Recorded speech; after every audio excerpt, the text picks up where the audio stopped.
do the cut scan too. Okay. Well, no, we're open up.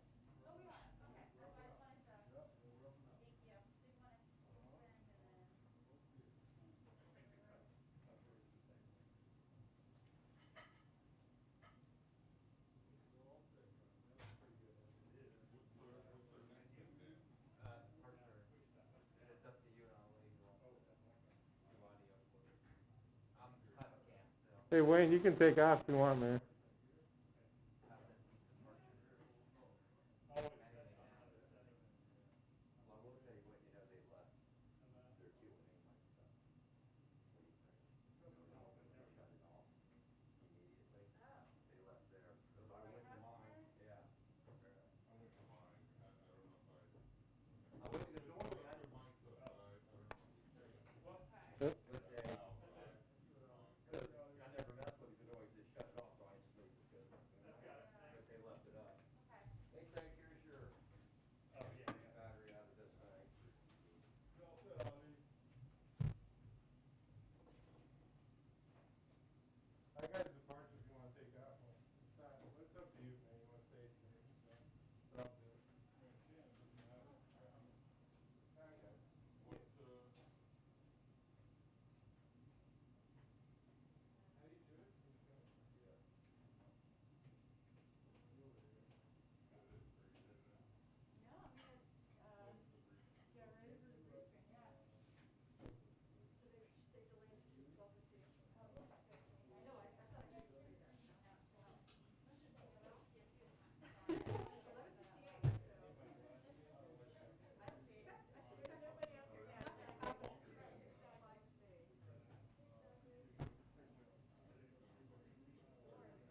your cable or his cable? That's my cable. That's your Wanna cable. leave this guy?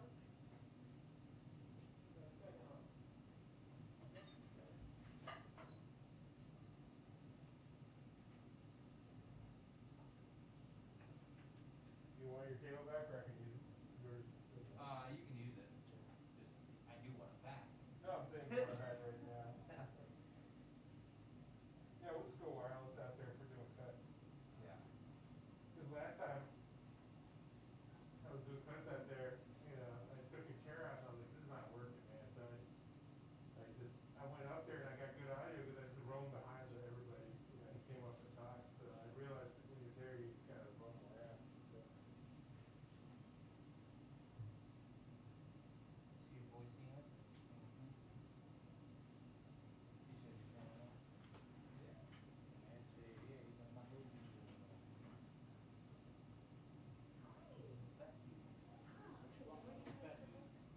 Get your skirt off here, little eating skirt. You like that, didn't you? Smart, son. Yep. Look at Craig. You're working early tonight.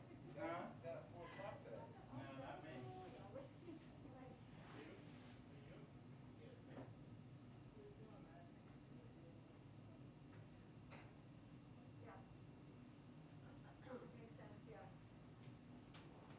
Hey, just so you know, Aaron said that here.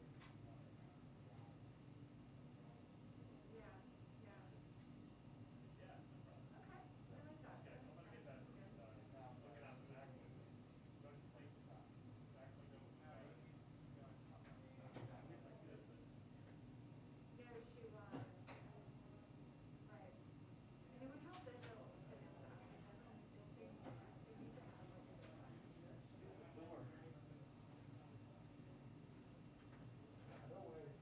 Did they just start doing that today? What? Or- Yeah. What? Yeah, 'cause it's cold out. They're spraying WD-40 in it. That was funny, that WD-40, you know. I stopped using my lock. That's like silly. You give me some? Sure. Actually, they just said that camera one. I'm sure they're checking, you know, I mean, check all the things. I didn't get that. There was a mix-up in the credentialing. What's that? There was a mix-up in the credentialing and they want camera 2 to go to the door. I went out and I told him the bureau chiefs had called me, so they shot all the way from here to the Hilton. Oh, yeah, that's all, well, when that happens, that's always camera 2. What is that? A block and a half? Ed told me that one years ago. I grabbed the wireless. Where's the march right now? You grabbed the wireless. Are you doing something? No, for later. Oh, take off my desk. Yeah. And I touched your maker in the process. That's all right. It's difficult. Is this the one they were looking for? Have you been to that on the beach place they opened out here in the Bureau? I don't think he had any, I think it's something Where? different. Where is it exactly? It's 601 New Jersey Avenue. It's like, it's weird. I drove by it the other day. It's like, right, it's like a block from the Bureau. Sun to beach. Iranian style sandwiches. Those, they're the original ones I got by the convention center. Just good. Yeah. I don't know how the. No, that's the air. It has like, they have like, you know, all sorts of stuff. Sometimes sandwiches with, you know, Russian chicken salad, Persian chicken salad, so you have Russian salad, and you have like, yeah, Olivia salad, which is really good Olivia salad. Yeah, there's little Olivia salad. They got like kebab burger, not kebab sandwiches, like different kinds of meat. They got lamb, beef, ground meat, tongue, mozzarella. Yeah, it's really good. I don't know if the second store is as good as the original one. They used to have one in Georgetown too, but that was shut trucks used to be. Okay, like, so, there's a building there right on New Jersey. And it's not in the, on New Jersey, it's around the corner of the side. So like if you were driving on Mass, you'd see it. Like right, yeah, like before Mass, yeah. You know where that little triangle is there? Right there, yeah.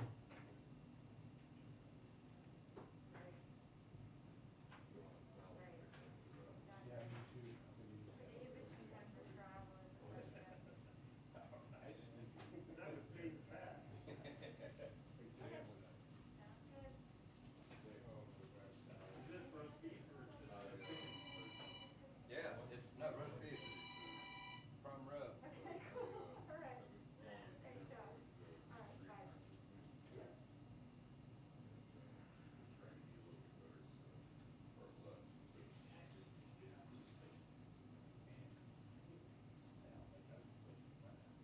It wasn't even like trying to lose weight, it was just like, man, I don't feel good, like I gotta get something healthy. I went to, the other day I went to, cause they have really good salads, what's it called? Jetties, that's up on the house. And I got a couple of salads, and one of them like, nice vegan. Then I pulled, dude, it was like a hair this long, I pulled out of my mouth, it was so disgusting, man, I was gonna throw up. This long hair. What the hell? That was so gross. That lie just happened the same. I couldn't eat the rest of the other one. Yeah, you did.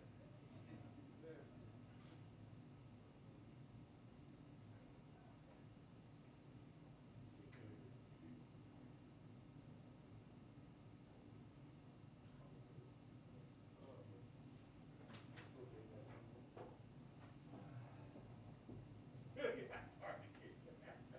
You wanna look at kid?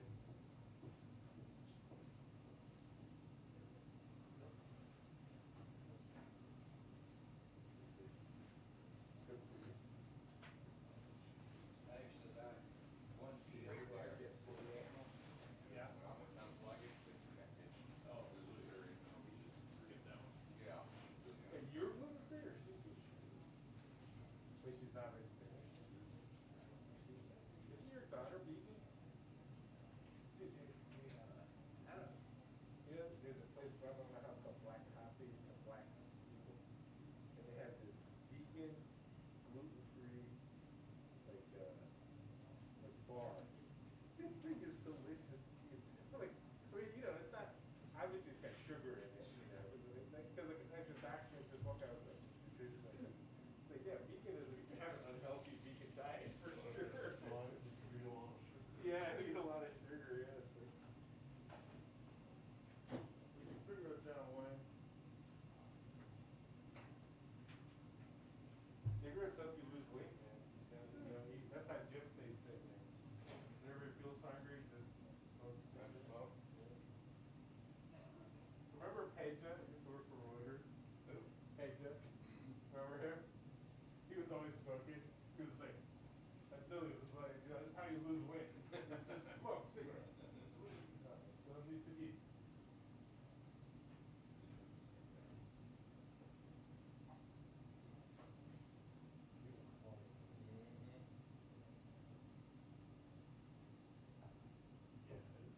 Hello. Hello. We're on. He went back to where was he from? He's like a member of parliament in a poet. And the poet. The poet. Hey guys, what's your response? We were just getting on Twitter about 4 minutes away from the 11 start to post about it.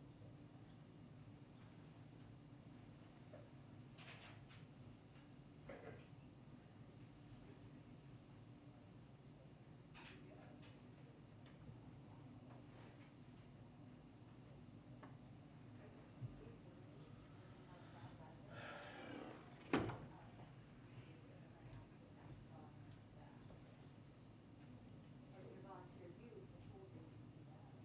Thank you. What do you do when that happens? You drive up?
2-minute warning to press briefing, 2-minute warning to press briefing. Thank you.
Hi, everyone.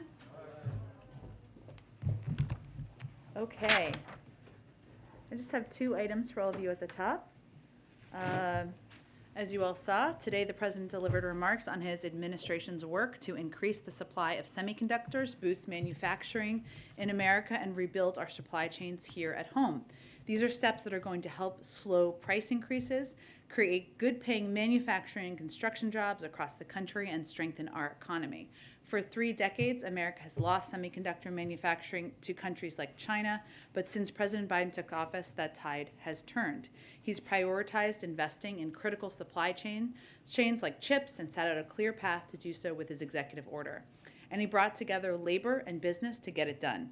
In doing so, we've catalyzed the industry's outlook and gave them confidence in America again, including Intel's announcement today of a $20 billion investment in Ohio and a total of over $80 billion invested since he took office. This is the power the president is using to make it in America, to support his Made in America vision. He's putting it into action. Those sorts of investments have never been more important, particularly as we see a global shortage of chips driving up prices of cars right here in America. As we know, it counts for about 1/3 of the inflationary pressure, with auto prices contributing as a big part of that. Today's announcement is just the latest progress in our efforts to ramp up domestic manufacturing, tackle near-term bottlenecks, especially with critical goods like semiconductors. Earlier this year, Samsung, Texas Instruments, and Micron announced $80 billion in investments in semiconductor manufacturing. Congress can accelerate this progress by passing the U.S. Investment and Competition Act, also known as USICA, which the president has long championed and which he called for action on today. This bipartisan legislation puts historic funding behind unclogging our supply chains, research and development, innovation, and advanced manufacturing in every corner of America, and invest $52 billion in making more chips, something that's vital to address our supply chains and lower inflation.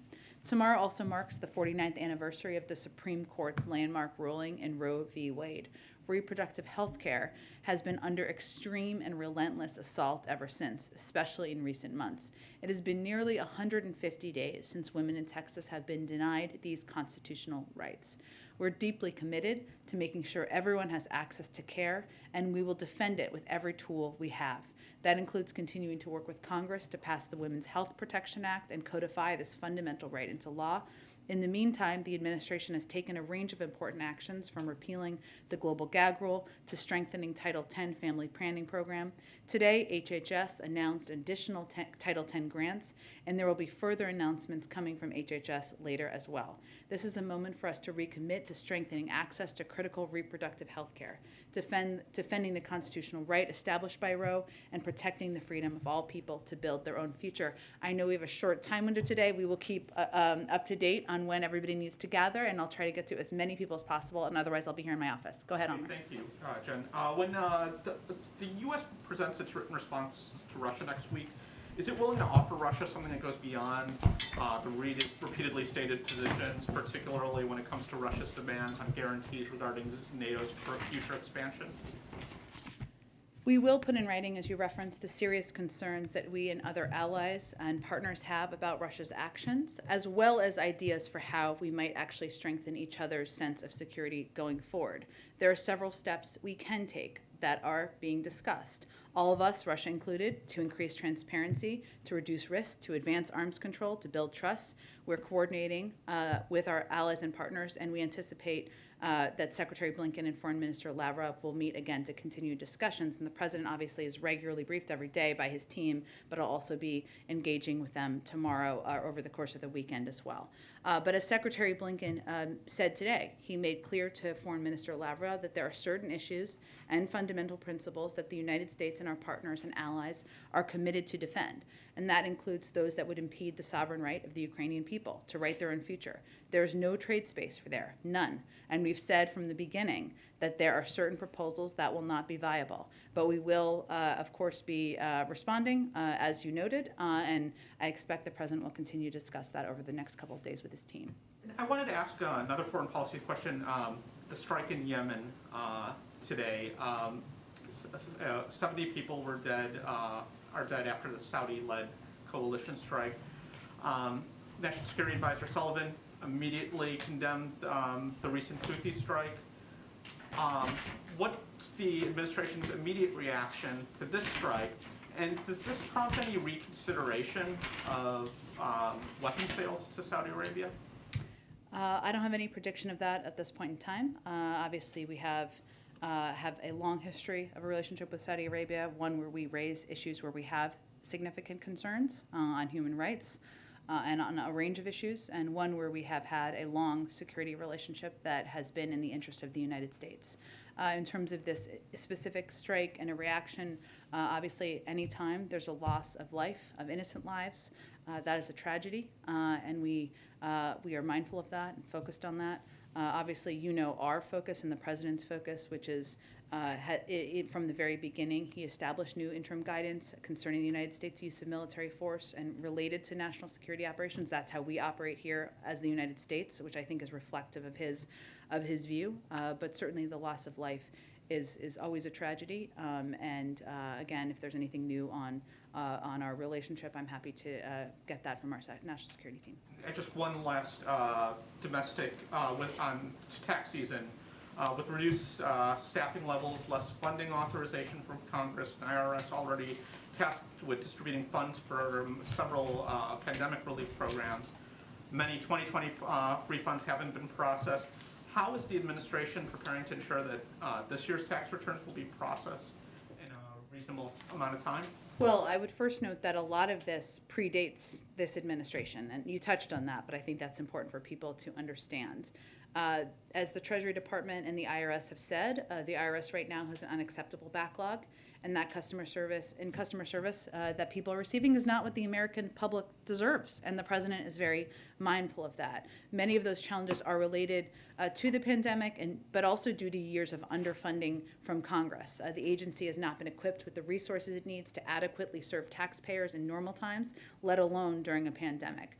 The President has prioritized ensuring the IRS gets $80 billion of stable multi-year funding, resources it needs to best serve the American people. As he said in his executive order in December on customer experience, the American people deserve an effective, equitable, and accountable government that meets the needs of its people. So we would call on Congress to act now to give the IRS the funding it needs to meet its goal. But again, in terms of addressing the backlog, it's going to take some work, it's going to take some time, and I think people need to understand that they need funding, but there's a long history here that's led to this moment. Go ahead. Thank you, Jen.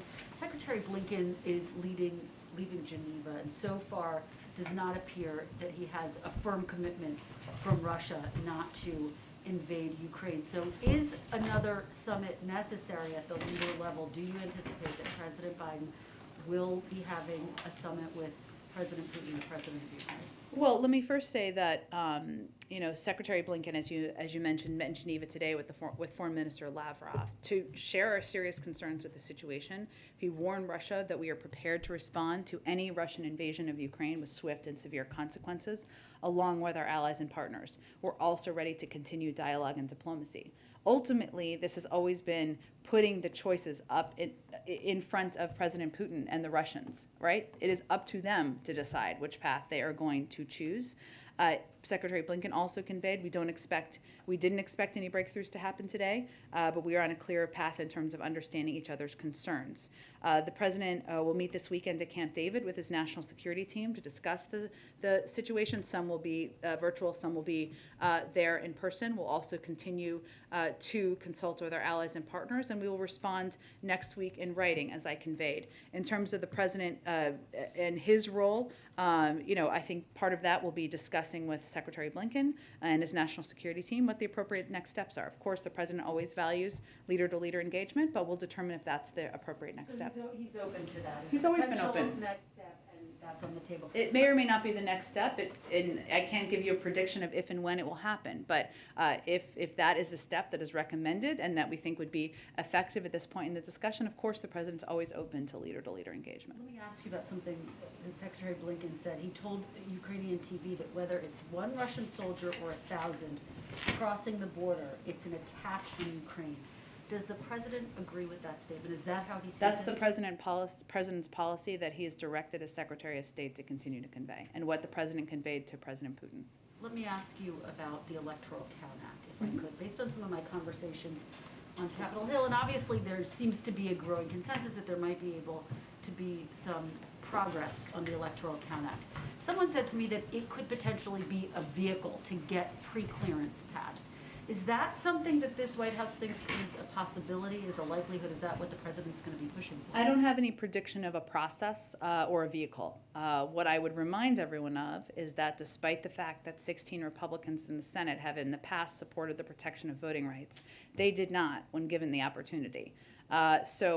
Again, I would note that the Electoral Count Act is something we are certainly open to, but it is not a replacement for. And there are many components of the voting rights legislation that are vital to protecting people's rights in this country, including the fact that we know that voter suppression largely impacts communities of color across the country. And one of the components of the voting rights legislation the president's been fighting for is requiring states that have a history of voter suppression to get approval to change their laws.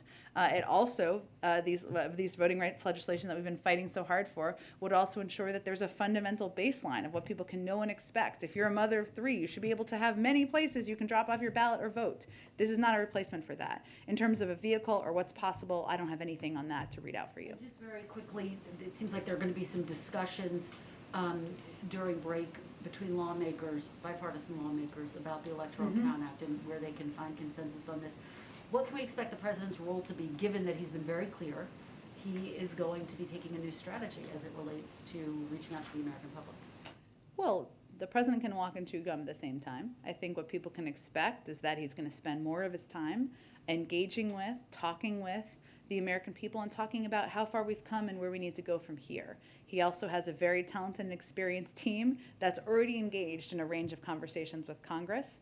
But I can tell you from spending a lot of time with the president and in the Oval Office with him that sometimes he just picks up the phone and calls a member of Congress or a senator when you're sitting there. So no one's suggesting that he's not going to engage with members. What we're conveying, and what you heard from him the other night, is that as you look at the time he's going to spend over the next couple of months, it's not going to be hours and hours behind closed doors in the Oval Office. Go ahead. Thank you, Jen. Why would the U.S. agree to submit written answers to Russia, given that it could undermine or be used to discredit the U.S. negotiating position? And is the U.S. asking for any written responses from Russia? Well, no one sees it that way from the U.S. negotiating team or from our partners and allies around the world. I think what we're engaged in here is seeing what's possible as it relates to diplomacy. And as I noted, it's not written answers like we're filling out a Q&A. We're also going to convey what our concerns are and reiterate a number of the strong statements you've heard the President and Secretary Blinken convey very publicly. So this is just a part of the diplomatic process and diplomatic negotiations, and has been a standard part of the process often with countries and nations where you have agreements but also disagreements. Does the President have a plan to evacuate Americans from Ukraine? I know there have been a range of reports out this morning, which is probably why you're asking, Jackie. I will say that, one, we are already at a level 4 travel advisory for Ukraine for COVID, and have advised that U.S. citizens have been advising that U.S. citizens should be aware of reports that Russia is planning for significant military action against Ukraine. We do conduct rigorous contingency planning, as we always do in the event of any security situation deteriorates in any country around the world. The State Department does that assessment. I would point you to them for any predictions or previews of any steps they may take. Is there any effort right now to get a handle on how many Americans are in Ukraine? Because I remember with Afghanistan, that was sort of an open question. Is the dynamic different this time? It's an open question around the world. We don't put a chip in Americans when they go to countries around the world and track their movements.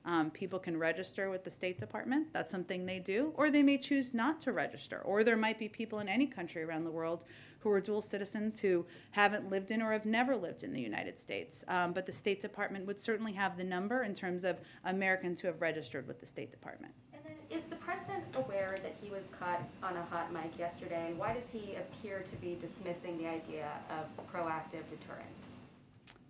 Well, the President certainly does not dismiss that idea, considering he has taken a lot of steps, including supporting and approving the several sanctions that were put out by the Treasury Department just a couple of days ago. I would note that the United States has delivered more security assistance to Ukraine in the last year than any point in history. In the last year alone, we committed $650 million in security assistance to Ukraine. In total, since 2014, we have committed $2.7 billion. These deliveries are ongoing, including today. There's more deliveries coming. In addition to traditional security assistance, such as the Ukraine Security Assistance Initiative, the President has authorized the Presidential Drawdown Authority to expedite lethal aid and meet Ukraine's emergency defense needs. We've also utilized third-party transfers authorized by the State Department, allowing U.S. allies and partners to provide U.S. origin equipment from their inventories for use by Ukraine. Specifically, the State Department has given the go-ahead for 3 NATO allies to rush anti-armor missiles and other U.S.-made weapons to Ukraine. And finally, in identifying additional equipment held in DoD inventories that can be delivered under the Excess Defense Articles Program, among other mechanisms, we recently notified Congress of our intent to deliver M17 helicopters. So I would say the President is hardly waiting. Actions are pretty clear on that front. And then I want to ask you about something that you said yesterday. Sure.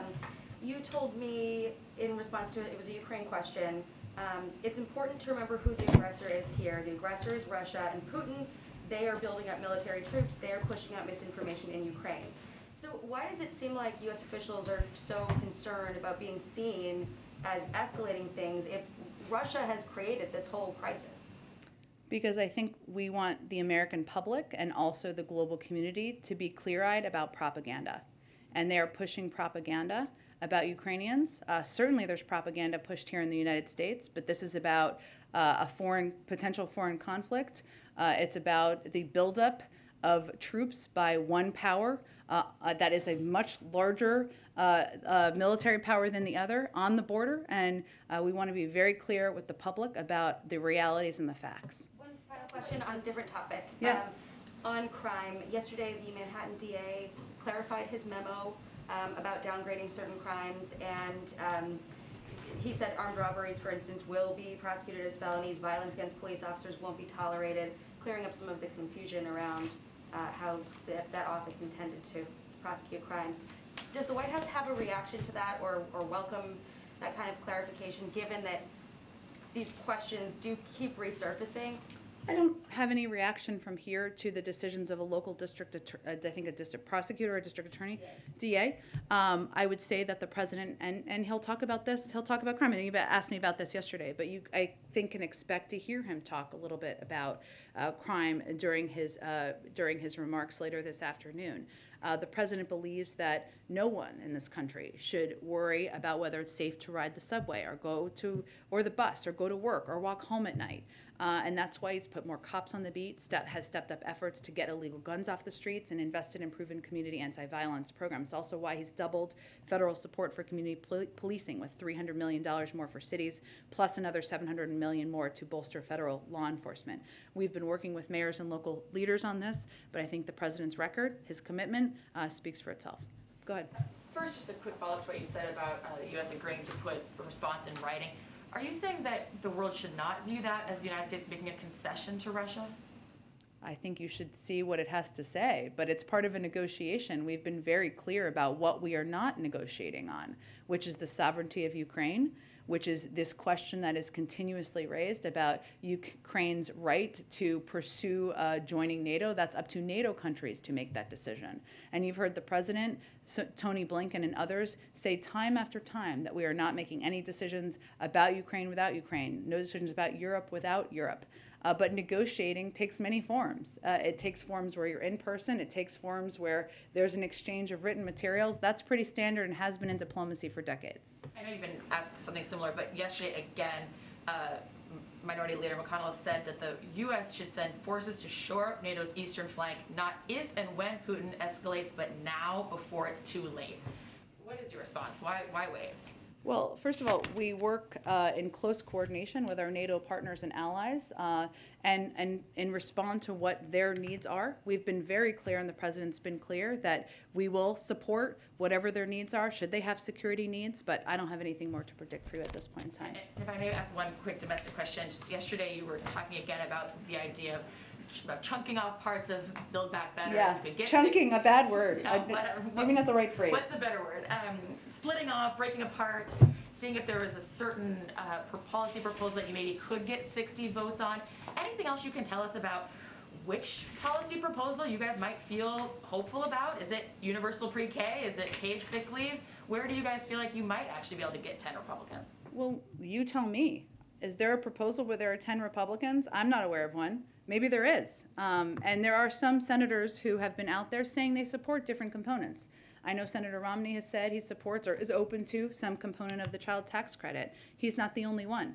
Are there 10 Republicans they can get to support that? Great, let us know. We're happy to have a discussion about it. That's not what the president was talking about the other night. What the president was talking about is getting as much, although we're very open to that, but what the president was talking about is we have 50 votes in the Senate. We're going to get as much, a big mountain-sized chunk, whatever you want to call it, as much as we can of the Build Back Better agenda that we can get 50 votes for. There is clear agreement on some key goals, right? Lowering the cost of childcare, negotiating the price of prescription drugs, lowering the cost of elder care, making sure the wealthiest Americans and companies have to pay more, and the unfairness of the tax system. So what we have to figure out is how much of that we can get and get approval for. So it sounds like your focus is still on a reconciliation partisan package. Absolutely. It's not that it's not, but you tell me, or I know you've covered the Hill before, but are there 10 Republicans who are supporting? We'd be happy to. We don't actually, it's kind of a mystery. I remember when Ivanka Trump was up there talking about well, listen, if there are 10 Republicans who want to come support the child tax credit or something else, great. They're welcome. Let's have a conversation about it. But, that's not, I don't really know why, none of us know why they're ceding the ground on supporting the lowering the cost of childcare to us, but so far they have. Go ahead. Thanks, Jen. Over the weekend, insurers started paying for at-home tests, or you could apply for reimbursement. But Medicare is not. I know that Medicare recipients can go through their doctors, and some through Advantage programs can get reimbursement, but broadly, members of the program can't. And I'm wondering why not. This seems like a group that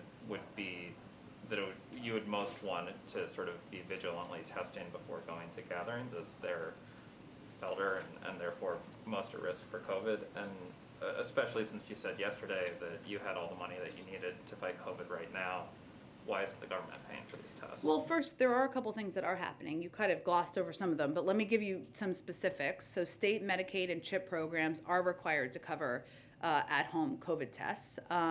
CMS has also issued guidance to states to effectuate this requirement under Medicaid rules. There are a lot of people who are eligible for Medicaid out there, just to be clear, and CHIPS program. And people who are covered by original fee-for-service Medicare. Medicare pays for COVID diagnostic tests performed by laboratories such as PCR and antigen tests. For Medicare, we're also continuing to explore the best ways to provide critical resources that will keep Medicare beneficiaries safe and healthy, as you touched on. So in addition to PCR tests, rapid PCR tests, and rapid point-of-care antigen tests are available at 20,000 sites across the country. We've also sent 50 million out to community health centers and rural health centers, but we're also exploring a range of options. So I'm not ruling anything out, but I just wanted to note there are a range of ways that different forms of insurance, even if it's not traditional private insurance, have been covering not just in doctor's office, but also at-home tests as well. The Federal Reserve issued a report yesterday saying that they're weighing the possibility of launching a digital U.S. currency. They said as part of the report that they were asking for public feedback and would be engaging with lawmakers. So I know that you normally defer to the independence of the Fed, but this is an instance where they're openly soliciting sort of advice and consultation. And so I'm wondering, this is something that could impact our competition with China. It could have an impact in many ways on especially low-income Americans. So does the White House have an opinion on this sort of question? I think it's unlikely we'll weigh in from here, as much as they've asked for public comment, but I can certainly check with our economic team and see.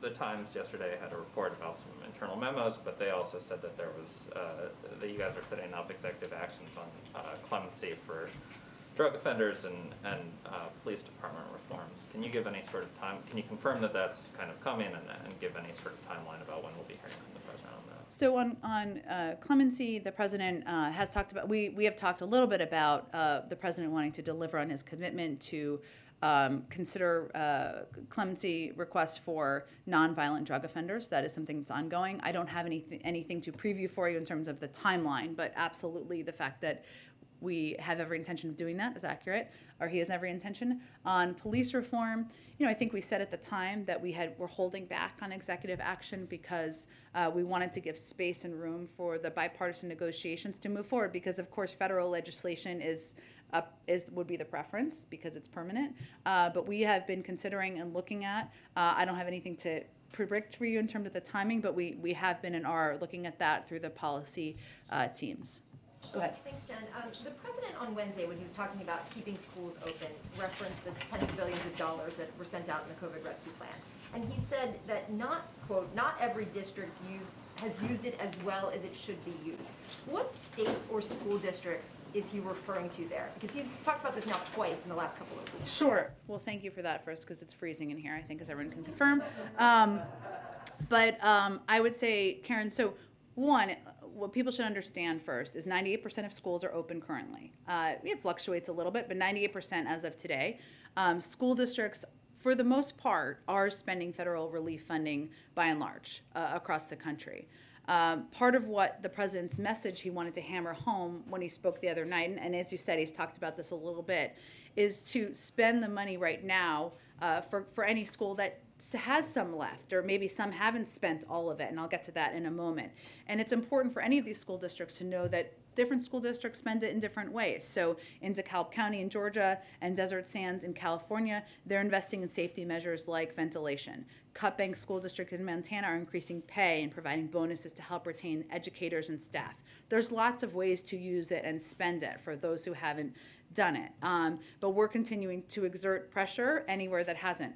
So in terms of, an example would be Florida, where they have done little to distribute money, to little to no steps to distribute money to state, across the state and to school districts. Now, part of it is you have to write a plan for how you're going to keep schools open to get the third tranche of money, and some have been delayed in that. But right now, that's an example of a state that could do more. You just said, we're exerting pressure. How is the White House, obviously this money goes out to states. Yeah. But how is the White House exerting pressure? The Department of Education is really the primary conduit here, but they have been working and continuously in touch with school districts and states across the country from the beginning. And is there a way from the Department of Education perspective to have a public accounting so Americans can see where that money is going toward, the taxpayer money? We, of course, work to ensure there's no waste, fraud, and abuse, and we are very closely in touch with how it's being spent with states, and I can certainly check and see if there's a public accounting bill. One quick one, it's been 4 days since covidtest.gov has been live. How many Americans have ordered tests so far, and is the plan still to start sending them out next week? Yes, they will be sent out very soon. I don't have an updated number of how many have been ordered. It's changing constantly. I expect we will have more of an update on that hopefully by next week. I know we have to wrap up. Go ahead. On Build Back Better, first, does the White House need this bill to be passed by State of the Union? Is that the goal? You know, Congress kind of needs deadlines. We have not set a deadline on that. We want to get it done as quickly as possible. Does it need to have a different name? Speaker Pelosi suggests that perhaps it does. We'll see. Do you have any ideas? Actually. You guys are all wordsmiths. No, wait, no, I've got a few Yeah. more. On the Electoral Count Act. Yes. I know you said that the president has many conversations on a wide range of topics with lawmakers on the Hill. But here's the question. It's a bipartisan group right now. Is he going to let them work on their own for the moment, or is he getting engaged with the Manchin-Collins group now, as far as you know? Our team is closely engaged with all of the members who are discussing every component of any legislation that is being discussed on the Hill, including this. One more, sorry, yeah. one more. 'Cause Let me go to Jeff, because I just don't want to run out of, we got to wrap up so you guys can gather. Go ahead, Jeff, sorry. Thanks, Jen. This happened right before the briefing. A federal judge in Texas has ruled that President Biden's mandate for federal workers to be vaccinated cannot go through. Do you have a reaction to that? Well, first, let me update you that 98% of federal workers are vaccinated. That is a remarkable number. I would point you to the Department of Justice on any next steps as this news, it sounds like, just broke. But obviously, we are confident in our legal authority here. And you had an event with Intel today. Is the White House concerned about Intel's presence in China? We have obviously spoken about concerns we have had. I'm not familiar with all of the specifics of their engagement in China, so I'd have to check with our team. We have not held back, I should say, if we have concerns about engagement in parts of the country where there are human rights abuses. We also do, at the same time, work with a range of companies, even when we voice our concerns about issues that we don't agree with. Let me do this the last one, Linda. Another Intel question. Okay. So they're planned for a $20 billion semiconductor facility in Ohio. How can this be viewed as an immediate solution to the chip shortage if the plants won't fully be online until 2025? Well, I think our view is it's an important step forward in ensuring that we have manufacturing capacity here in the United States so that we don't have a chip shortage in the future. But we also, the president called for the passing of USICA, I just reiterated at the top of the briefing, so that we can get that $52 billion in semiconductor investment to get more going now. What's the holdup with USICA in the House? Pass the Senate along. I think Speaker Pelosi made clear she wants to move it forward. So we're eager, the president's eager to have it signed. Okay, sorry, I gotta wrap it up, guys. You guys gotta gather. I'll see you soon. President like meatloaf? I don't, what's the phrase? I would do anything for love? Is that part of it? Yeah, that's right. He might say that.